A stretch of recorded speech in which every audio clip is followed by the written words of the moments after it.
How's it going, everyone? I'm Motive Games, and today we're going to be starting a new video series called Build for a Week. The whole concept is I'm going to take builds and I'm going to do a guide on them, starting from the moment that the build is playable in monoliths, and then kind of progressing it from there. And then I will be playing it throughout the rest of the week and make an update on the build, talking about what's changed, things I've learned, important notes, to kind of show both how far the build can get in that time, and as well what kind of progression people can expect to go along with it.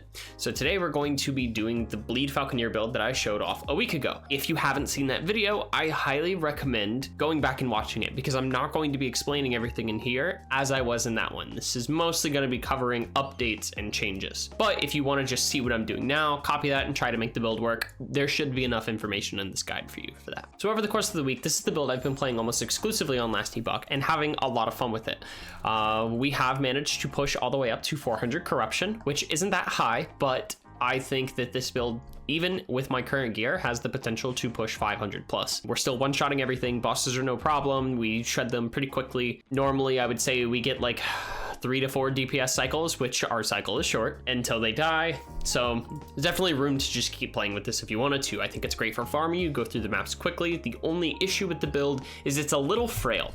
And a big reasoning for that is because our best in slot chest piece is Doublet of Ono's Tool, which doesn't really have any defensive stats on it. You get 25 armor and some health, but that increased bleed duration is premium. We'll go into inventory a little bit more later, but because of that, you will often get one shot in some cases. We do have things to protect from that, and that's a big reasoning on why we've changed the skills we have. So with that out of the way, let's head back to the Champions Gate. Now, if you watched the previous video, one thing I'm sure you'll notice is that we no longer have Aerial Assault on our bar. Aerial Assault was a crux of the build. A big reasoning for this is because we were using Rending Barbs to convert our decks into bleed chance, and this was great. It still is, actually. However, using Aerial Assault as a movement skill presented one major flaw, and it's going to be hard to show in here, but when you use it, you cover a lot of distance. And no matter how much distance you use, you have the same air ton. This creates a big issue because during that travel, you are not immune to damage. If for whatever reason, let's say there's like a line ability that's going through right here and you tried to jump through it, you will die. It just outright kills you. And to be honest, the damage wasn't even that insane. We did test around with the idea of going into Storm of the Horizon to no longer make it a movement ability, but its damage became even worse, and it doesn't apply bleed stack, so at that point, the ability was just not functioning its purpose anymore, and we were only using it for Rending Barbs. Now, the second thing I've learned is previously in my video, I stated that Bleeding Fury and Crimson Shroud do not work with these kind of bleed transfer passives. I was half wrong on this. They do work. However, to kind of show off the circumstances here, we're gonna let the Falcon attack this, and you'll notice that our bleed stacks will get upwards to 230, 237 to 500 to 260. This is our range for bleed stacks on this. If I start using Puncture and attacking this dummy, my Bleeding Fury will stack up. However, the amount of bleed being inflicted by the Falcon stays the same.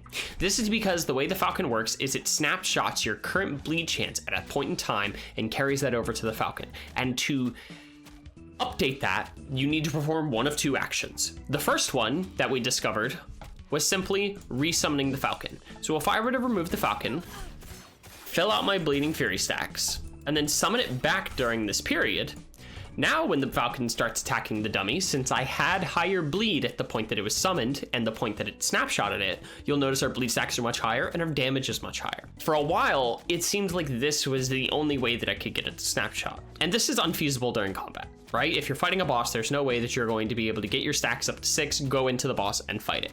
However, in some cases, when you cast abilities, not always, your bleed stacks will settle back to where they were before. I do have footage that I can show you guys of casting abilities and it not snapshotting, so this is not consistent, but it is the second way that we're able to get the Falcon to update its current bleed stacks. So that makes it so that Puncture is a little more viable, as it's very easy for us to get our 6 stacks of bleed, our 6 stacks of Bleeding Fury, cast some abilities, get the Falcon to snapshot it, and then we can reliably get the Falcon to trigger it. There are, again, going to be times where it doesn't, as right now you can see it did not update. The Falcon does not have our carried over bleed stacks, but it's consistent enough. I would say I get it about 50% of the time. I think there is a lockout timer, in which case it's like maybe somewhere between 5 to 10 seconds on when it can snapshot again, but this creates an issue with Bleeding Fury. Let's get the Falcon to stop before that noise drives us nuts.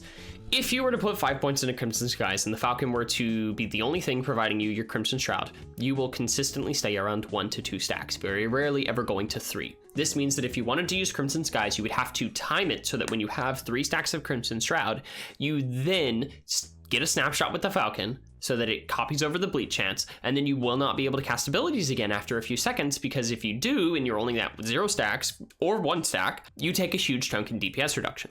Because of this, we went ahead and just cut Crimson Skies and put more points into defensive passives, as we're frail as it is, and we could use as much extra defenses as we can get. Again, as we've stated, since we dropped Aerial Assault, we picked up Puncture. Here's the layout. I have prioritized Bleeding Fury first, picked up some physical shred, melee range so that it's a little safer for us to use so we're not sitting in people's face, and then grabbed 3 points of Officious Toxin. Since this is a debuff that gets applied to enemies rather than a buff to ourselves, this actually means that it will buff the Falcon's damage. From there, we have changed Smoke Bomb into our movement ability now. We've went ahead and spec'd 4 points down here to pick up Cloaked Incursion, dropped the Cleanse Ailments, and dropped the ability to consume shadows for a heal. I think that this is actually very helpful because 1, we use this as a source to gain Silver Shroud and Dusk Shroud when it's up for safety, and since this lowers the cooldown by 50%, the build can overall be safer than it was previously using Aerial Assault, albeit at the loss of a DPS tool. Now, Net no longer serves a purpose to generate Caltraps, so we've dropped out of this. So we've went ahead and filled out some points into Weakening Threads, 1 point into Strongly Woven,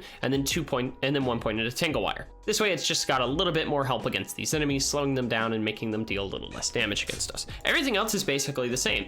We're still using Shadow Falcons. Now that the cloud is fixed and we can get the shadows there consistently to get these Falcon procs, we can actually get more Dust Shroud stacks and 10 Armor Shred reliably on this. As a note, if you feel like you're surviving well enough and you don't want to play around the smoke gimmicks, you can actually remove these points. Take out Dancing Shadows, take out the Shadow Falcons completely. Go ahead, grab Focused Hunter, 1 point into Rapid Pursuit, 2 points into Rendering Impact, and pick up Talon Knives. If you don't have +1 to the skill for whatever reason, just come from the shadow side to save yourself 2 points, because you want 2 points of Talon Knives. This will make it so Dive Bomb does a little bit more damage and makes it so you don't have to worry about playing around the shadows, but I think that the shadow stuff is still worth it just because of the Dust Shroud. Falconry is basically the exact same, nothing has changed, we've just filled out things as we've gotten more extra points, and that's pretty much it for the skills.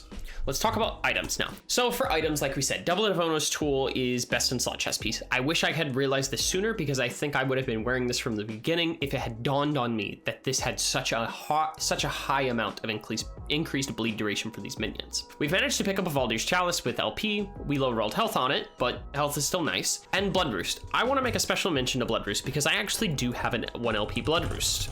However, it has a very fatal flaw that its percent chance granted to Falcon is extremely low, almost worse than slot roll. That basically makes this bricked. There's no line I could put on this that would make it worth putting on the Blood Roost, so prioritizing getting as close to 300% bleed chance granted to the Falcon is priority, I think. We're still dual wielding sword. We are dual wielding swords here, as we've said that this is one of the better ways that we could go about it. However, I have noticed that there are alternatives for this build. There are 2 big ones I'm going to bring up, the first being Lethal Concentration. We almost hit on this spear. We had a chance to give it 440% minion damage over time, along with the 88 chance to bleed. We missed that and instead got the 65% increased damage over time, which made it so that this sadly won't work for this build. Now, this is a poison weapon, and it may not make entire sense on why it'd be so helpful, but that 200% minion damage is going to be premium, and the 170% melee damage on it still applies to the Falcon because it works with Train to Hunt. This item, if you can get a really high bleed chance on it with a tier 7 minion damage over time affix, or maybe you get tier 7 chance to bleed on hit with a tier 5 minion damage over time affix. Either of those combinations, I think, could push it up to being better than dual swords, and in that case you would drop the bleed chance on hit here in Blade Dancer and carry over and pick up Sharpest Point. You'd have to take like 2 points out of somewhere else, but this is absolutely worth it. The second one is going to be Torquefin's Hunger.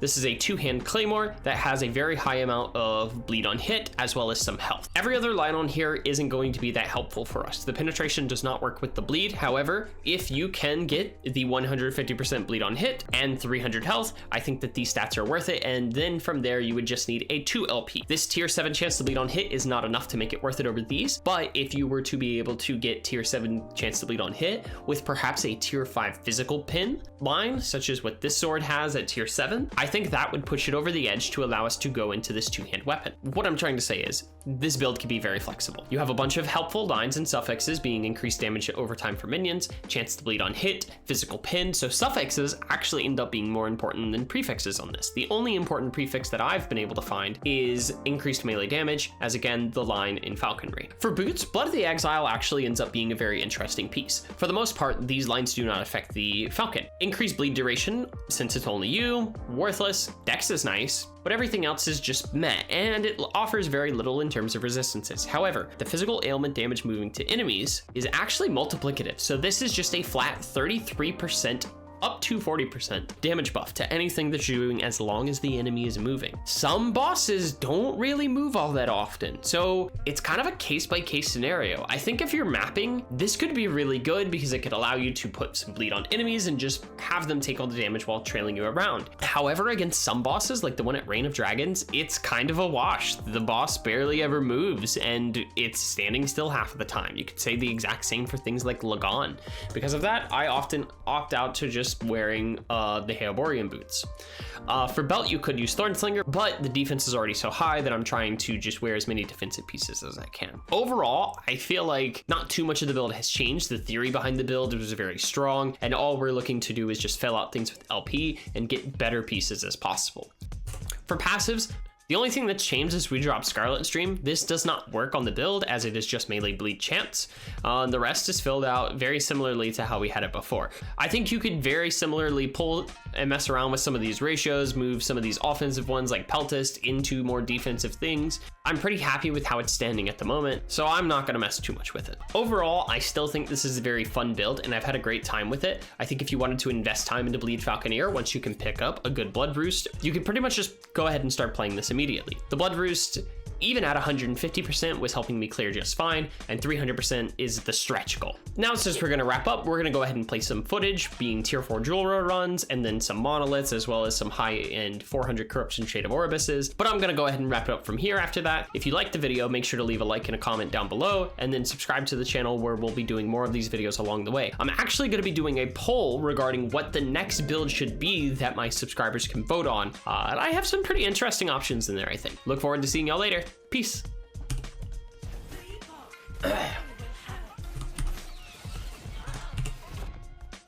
I'm getting really tight with that timing. Like, I'm really worried I'm gonna die one of these days. I need the bird to kill these. Okay. Now I need to get my stacks back.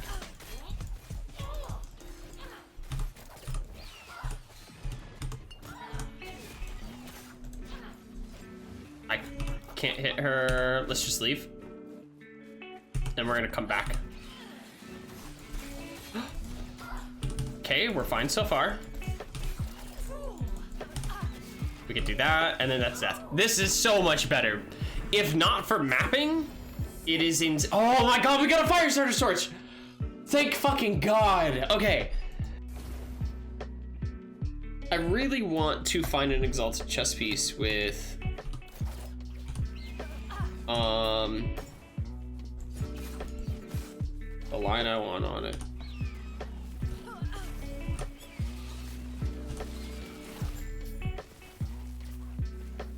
I have to be a little more careful running through maps now, because we don't have aerial assault to kill enemies as we move, and that's one less attack for the bird.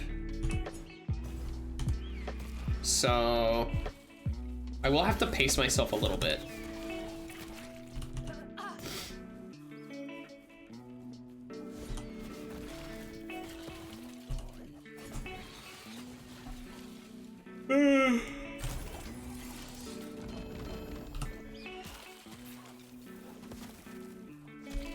We got a Rune of Creation, that's pretty good.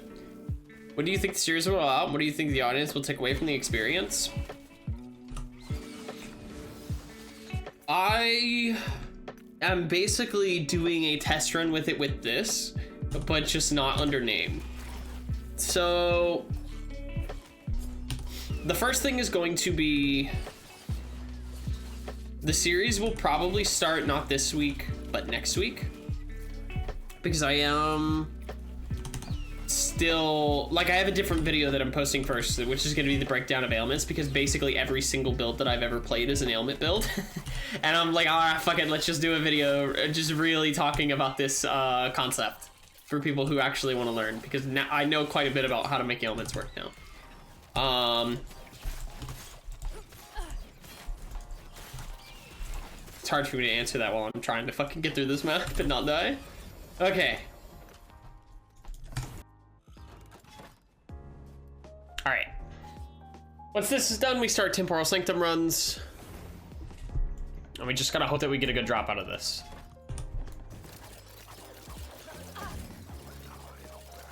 Try to stack as many caltrops as we can on him.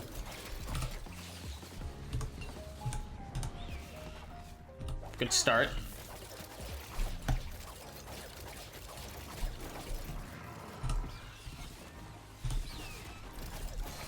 Just need one more cycle. Jump over. Don't jump over, just move out the fucking side, because this has no iframes on it, so you're still vulnerable. What a shame. One simple mistake. But you know what? That's my fault.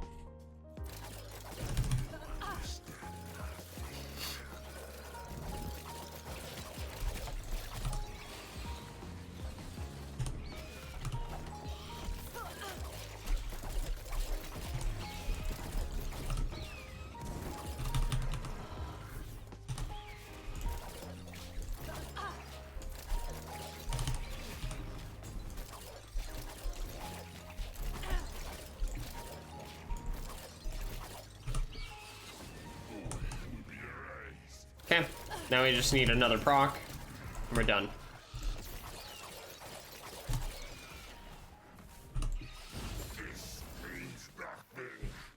All right, here's all the rings we got.